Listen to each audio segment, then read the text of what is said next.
Okay, our next guest is Mayor of Vista, John Franklin. He's fresh off of a shoot that we had, a really fun shoot, outdoor shoot that he sponsored and came with us and had a lot of fun. And he is running for the County Board of Supervisors up in North County. We wanted to bring him on and talk to him. Mayor, how are you, sir? I'm doing great, Michael. I cannot thank you enough for giving me the opportunity to sponsor that shoot. That was one of the best time shooting I've ever had. Great facility, a lot of fun and camaraderie with fellow gun owners. I cannot wait to do it again. It was a lot of fun. I got a lot of positive feedback. It was outdoors, and it's tough to find outdoor shooting areas in San Diego County. So people loved the opportunity to go outdoors and shoot. It was a perfect day as far as weather, and I got to shoot your 308, which was awesome. That's a great gun. It's my shoulders just fine. I have Yeah. shoulders of steel, but yeah, thanks so much for sponsoring that and coming out. And I know, like I said, got a lot of positive feedback from everybody, and they really enjoyed it. So you have been in politics for a long time. You've been around various political organizations. You've been involved in the Republican Party. You've been on the City Council of Vista, now the mayor of Vista, and you are wanting to move on and running a campaign to win as far as county board. So talk a little bit about what motivated you. Why are you in politics? Why are you passionate about it? Well, I've been a son of two small business owners my whole life, and now I'm a small business owner with my wife. We have 5 employees. We understand what it means to sign the front of a paycheck. I've always believed in limited government. I've always believed in lower taxes, and I've always believed in free markets. I just believe that we can make better decisions for ourselves most of the time than the government can for us. So I think when we have the maximum amount of freedom and liberty, and government does only the things for us that we cannot do ourselves, I think we're all a little bit better off. And I got to tell you, 10 years ago, before San Diego County gun owners, getting someone who's running for office to stand up for Second Amendment was very difficult. In fact, it was damn near impossible in a lot of situations. And you didn't just stand up. You said, "Hey, I want to sponsor an outdoor shoot and get a bunch of people together and celebrate." Why is the Second Amendment important to you? Well, the Second Amendment is the one that underpins all of our other rights. The First Amendment is, of course, the most important, the one that gives us the right to have discourse. But ultimately, without a government that has a respect for the powers of the citizenry, we won't have a First Amendment for long. The Second Amendment is the one that has protected the first since 1776, and or I guess more like 17. What was the Bill of Rights? 1789 was the Constitution. 1791, yeah. So since 1791, the Second Amendment has protected all of our other rights, and I really believe that's what it comes down to. I hear a lot of Republicans talk about the right to defend oneself in their home and the right to hunt, and those are important, but the right to a free society, the right to a society which always remembers how we got here. I've been a student and lover of the history of revolutionary America and the revolution my entire life. It's important to understand that the king's government was a lawful government, one that we overthrew because it was no longer serving our interests. And if you really read the Declaration of Independence, it says clearly that government is instituted among men, securing its powers from the consent of the governed, but it's instituted to protect our rights to life, liberty, and the pursuit of happiness, or property, as Locke called it, right? It's important that government continues to protect those ends. If it doesn't, as we said, as Jefferson wrote in the Declaration of Independence, he said it is the right of the people to alter or to abolish such forms as to which they've become accustomed. He says when government evinces a design to reduce them under absolute despotism, it is their right, it is their duty to throw off such government and to institute new government, which to them shall seem most likely to affect their safety and happiness. So that's the history of how we got here. And that's also, even though that may be, 260 whatever years ago, that is still the future of how we remain a free people. If we don't understand where we've been, we have no idea where we're going and how we're going to continue to protect our freedoms. And the people in Vista, they voted you onto the city council, and then they voted you as mayor. So I think they generally, there must be a big pocket of Second Amendment lovers in Vista. Has your views on the Second Amendment been questioned or praised, or how has it been being the mayor of Vista and such a strong supporter of Second Amendment? The left always wants to use your stance in favor of our constitutional rights to attack you, make you sound extreme. The reality is, I support responsible, lawful gun ownership, as we all do. And my whole life, I've advocated for the enforcement of our existing laws. When people commit crimes with guns, they should be prosecuted to the fullest. That's why I've strongly advocated for more law enforcement in our city. When people commit crimes, they have to be held to account. We cannot create laws to attempt to deprive people the means of criminality and hope that that's going to reduce criminality. Only actually punishing criminal behavior will ensure that what's called the general deterrence effect in criminal justice. We study this idea that if there's a belief that if I commit a crime, that I will be prosecuted and incarcerated, there's a greater likelihood that the criminal doesn't commit that crime to begin with. This is very important. Unfortunately, because of our lack of support generally for law enforcement, we have fallen below that minimum threshold level where criminals believe I'm going to get caught. I'm going to pay a price. And so criminality has taken over in California. We eliminated bail. We're not prosecuting people for almost anything now but violent crimes. And it's got to change. We need leaders that stand up for law and order. And why is that important to gun owners? Because when crime is allowed to run rampant, centrist voters that haven't thought a lot about these issues, they start to buy into ideas like gun control laws that won't actually make them safer. They'll only hamper law-abiding citizens, while the person who's, my city in Vista, we have a lot of gang crime. I'm fighting right now for another gang detective to help address that crime. But the gangbangers, they carry around unlawful weapons. They break the gun laws. They're not paying attention to the law. But you and I, who are people in society that care about our reputation, I would never violate the law. And I know none of my law-abiding friends would, because it would destroy our reputation, it would ruin our lives. But the gangbanger doesn't care about the gun law. So the only person that's regulated whose behavior will change because of these laws are law-abiding gun owners. It won't affect the people who are carrying illegal guns already. And I don't think I've ever talked about this, but back a few years ago, before they were issuing CCWs in San Diego, the previous sheriff just wasn't comfortable. We finally brought him around, and he finally started issuing, which is great. But you and I had a series of conversations together to try to figure it out, try to push back. And one thing I don't know if I've ever even mentioned, but you were even entertaining the idea of creating the position in Vista of a police chief. That would basically, their sole responsibility would be to issue CCWs. This was something that was very important to you, something that you believed in a lot. Now, fortunately, we got the sheriff to do the right thing, and he did start to issue CCWs, and then a few years later, the Bruin decision from the Supreme Court came down, and it's been wonderful ever since. Wow, it could be better, but it's been, we can at least get our permits. So, why are CCWs, why was it so important to you to get these issued to, sane, trained, law-abiding gun owners back in the day? Well, I've studied this question for many years. I've looked at research that came out of Florida, which has had concealed carry for many decades now. The incidence of gun crime amongst individuals licensed to carry concealed is less than those in the general public. People who have gone through the training, the licensure, and all of the laws that they have to comply with to carry lawfully, they commit fewer crimes. And I believe that we're in a safer society. For my friends in the Jewish community who've been attacked with, firearms in their congregations, or our parents who worry about their kids going to school, we need responsible, well-trained, mature gun owners doing the right thing to carry, to protect others, so that we have a reduction in violent crime. I mean, we all know when there's an active shooter incident, if there's somebody to return fire, those of us who've actually handled firearms understand one principle above all others, which is, if somebody was shooting back at you, all of a sudden your ability to focus on what you're doing goes out the window and you look for a place to hide. It is important that law enforcement or a law-abiding citizen is able to return fire to somebody who's attacking innocent people immediately.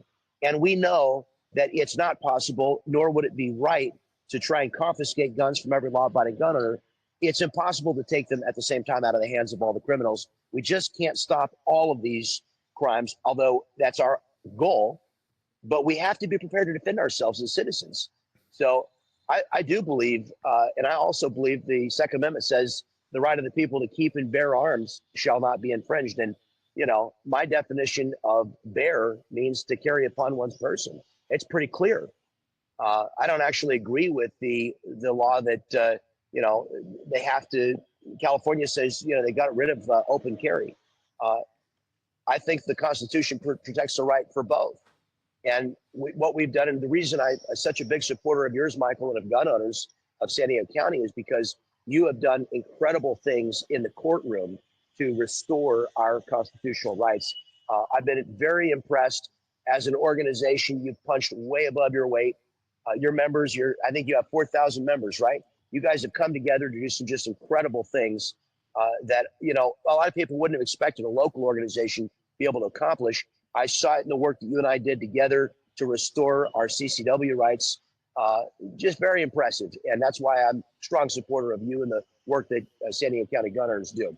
Well, I appreciate the kind words, and we have, I swear, the best members in the nation. Absolutely wonderful members. They do such a good job. So let's talk about, so you're running for County Board of Supervisor. There are 5 on the county board, and they basically, 5 different districts that cover the entire county. And I don't think people really truly paid attention to the county board pre-COVID. Then it got real clear just how important the county board was. But we've known for a while when it comes to Second Amendment, and your ability to shoot, and your ability to have places and to shoot outdoors. We've known for a while that the county board is extremely important, you know, we being the gun owner community. Right. So far, you have 2 opponents. We're not going to mention who they are, but you have a Republican and a Democrat at least, and both of them not good on Second Amendment. Not good at all. So talk about first, let's start off. Talk about the district. What's in your district? Talk about the makeup of your district. So I'm Oceanside, Vista, San Marcos, Escondido, Fallbrook, Valley Center, Bonsall, Borrego Springs, Rainbow, and a few other unincorporated communities. It's basically the northern 1/5 of the geography of the county. So that 78 highway corridor. And so I would imagine, especially with places, you know, some of the unincorporated areas, Fallbrook and, you know, San Marcos has a shooting range. Oceanside has a shooting range. You know, that whole 78 corridor there. You can, you know, there's like a half a dozen places you can stop and buy guns and ammo. I would imagine that your district is very strong when it comes to Second Amendment rights. Is that something you've seen and experienced? 100%. I'm very proud to be friends with Darren Prince and Stan Tuna, who built the North County Shooting Sports Center in San Marcos. Great facility. I shot IPA, which is the International Pistol Association, competitive pistol shooting at iron sights for years before I got married. I've been a responsible, law-abiding gun owner since I was 13 years of age. I went through gun safety and hunter safety education in the state of Kansas, where I'm from. Where I grew up, hunting and shooting were a part of life. I joined the Kansas Field Dog and Gun Club at the age of 16. I love to shoot trap. You know, to me, it's just a normal part of life. My father taught me how to have appropriate respect for the safety and handling of a firearm. And it's something that I've passed along to many people in my life, many of whom have never handled or fired a firearm, and they have a fear of it. And I understand that fear for those who have never handled a firearm. But I fear firearms in the hands of criminals, not in the hands of law-abiding citizens, because responsible adult law-abiding citizens have a healthy fear of the power and of what a firearm can do, and they handle and operate them safely, store them safely, keep them away from children. So I'm here to protect their rights and to make sure that we have the right to enjoy the sports, the shooting sports, hunting, and the right to protect ourselves in our homes and to maintain, you know, what Jefferson said was the paramount to protecting our liberties here in America. So just proud to be able to represent and defend our Constitution. Perfect. And if you win, you'll be replacing Jim Desmond, who is he's terming out in 2 years. He's That's running right. for Congress, and I wish him the very best of luck. He's been a fantastic friend to us. Yes. He's done some great things. He's made some very bold stances, which is fantastic. What's last question? What's if you get in, which we're going to help you get in. We're going to help you get elected. Thank you. The gun owner community in San Diego. When that happens, what's your number one priority? You know, why would people vote for you? We've talked a lot about the Second Amendment. That's great, but talk maybe Yeah. broader, philosophically, or specifically some things you want to change. You know, why should people vote for you for County Board of Supervisors in the North County there? In the last 5 years, we hired 2,500 new employees at the county. That was an expansion of 13% of our county payroll. Now, shockingly, not shockingly, we're at $138.5 million deficit as a county. We've cut the sheriff's budget by 2.5%. We have cut the district attorney's budget by 2.5%. Here we are, not enforcing our laws, not prosecuting criminals, not jailing people for crime. And then we're going to talk about imposing all kinds of new restrictions on lawful gun owners to try and stop crime. What we need to do is punish people who commit crimes. And I know that the entire gun owner community is deeply committed to that. I am. That's a big thing. The county board of supervisors administrates and funds the justice system for the state of California in San Diego County. They fund the DA's office, they fund the sheriff's office, and very important, they also fund the mental health and health departments. We figured that out. All of us as citizens did during COVID. We have an epidemic of homelessness on our streets because we walk up to people today wrongly and we say, would you like to come with us to the shelter or would you like to stay here on the street? Those should not be the options. The options, if we truly love the people who are living on the street and dying on the street, it should be, do you want to come with us to the shelter or do you want to come involuntarily to the hospital on a 5150 mental health hold? And we're going to get you into conservatorship program where you can get free of your addictions. You can get help with your severe mental illness, but we're not going to let you die out here on the street. You know, we have 6,600 unsheltered people on the streets of San Diego County. 400 of them die every single year outside. Most of them of overdose. That is a 6% rate of death. Over 5 years, it's 30% rate of death. Think about that next time you drive by somebody who is living outdoors. They have a 30% probability of death. Your probability of dying on death row in San Quentin in California is much lower than your probability of dying if you're living on the streets. The question is, do you care about this human being that you see?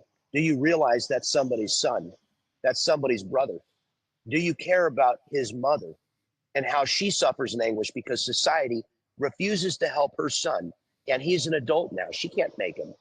But society does have a tool. Ronald Reagan signed the Lanterman-Petraeus Short Conservatorship Act as governor of California in 1967. It said if you cannot feed, clothe, or shelter yourself, that you could be subject to a conservatorship. It's very important when we see people who are refusing the help that we're offering.